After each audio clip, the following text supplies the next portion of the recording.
Welcome back. In today's video, we are going to speed up the process of going from formative assessment or activity to data to actually doing something with the data.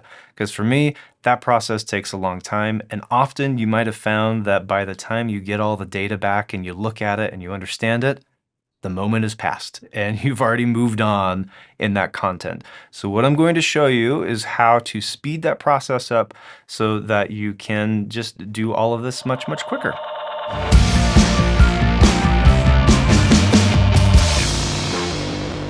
So for today's tutorial, we are going to be using the Sibme app on your phone or an iPad, and then we're also going to use the web version as well. So a little double whammy. First, we'll look at the phone, look at the app, and here's what we've got.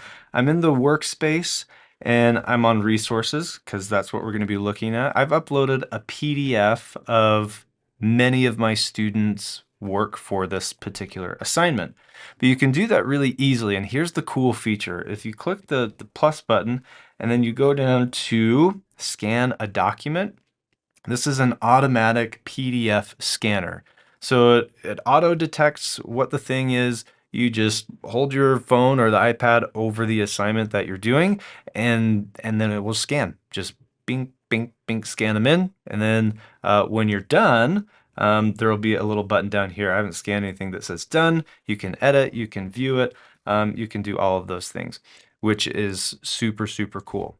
From there, it will give you this. You can name it anything you want. And honestly, that's where it's going to end with the phone.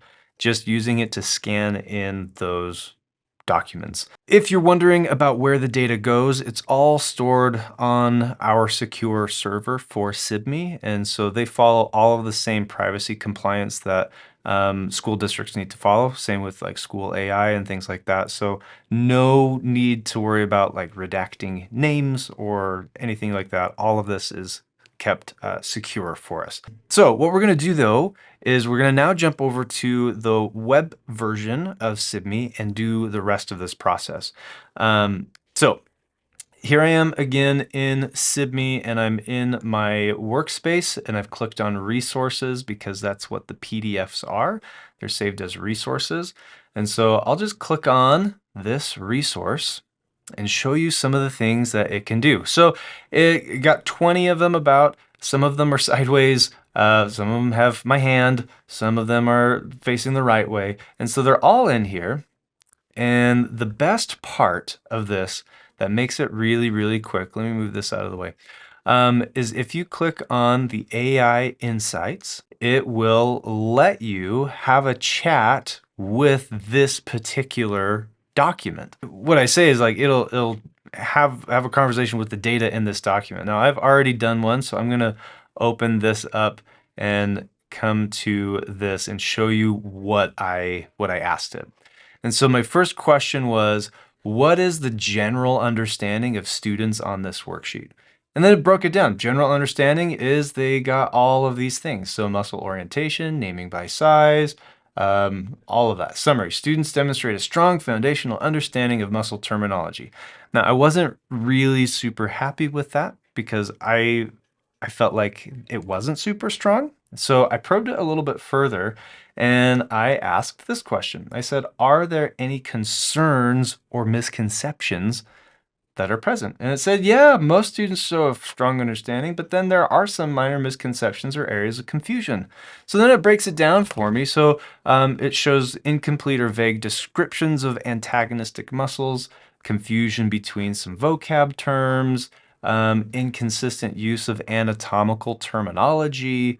So we've got some diagrams are oversimplified or mislabeled, minor omissions, so then it gives me a summary. So that's really cool. So that's information, honestly, that I probably could have got by looking at them one by one. But the time that it took me to scan 20 assignments, honestly, maybe 2 minutes to do that. It's really fast. The time that it took for it to process those documents, to read the handwriting, to understand what it was, that maybe took like 3 minutes for the computer to process all of that. And then these prompts are are instant. So I'm in this whole data analysis journey maybe 10 minutes. And I already have trends. I already have misconceptions. I already have all of these things that ordinarily would take me a really long time to do. So the next thing I asked was, before continuing, what are some suggestions for resolving the biggest misconceptions? And this is really where the cool part comes in, is it gave me some neat ideas of what I could do for those specific things, like these vocab terms, origin and insertion. Give me some other ideas to reinforce the relationship between prime movers, antagonists, and synergists, like a role play, diagram comparison, deepen understanding. So there's lots of ideas that it gave me what I could be doing.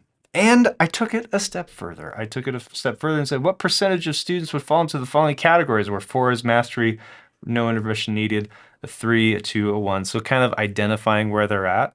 And here we go. So we get this data. So about 45% of those students, they're at a 4.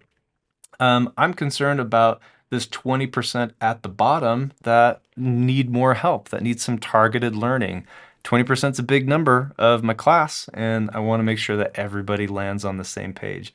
So, yeah, pretty cool stuff. This is, I think, one of the best ways to get data from your students so quickly and to make good choices. So I'm not using this to assign their grade to put in Skyward. I'm using this to get a general idea of what are some trends it's noticing in my students.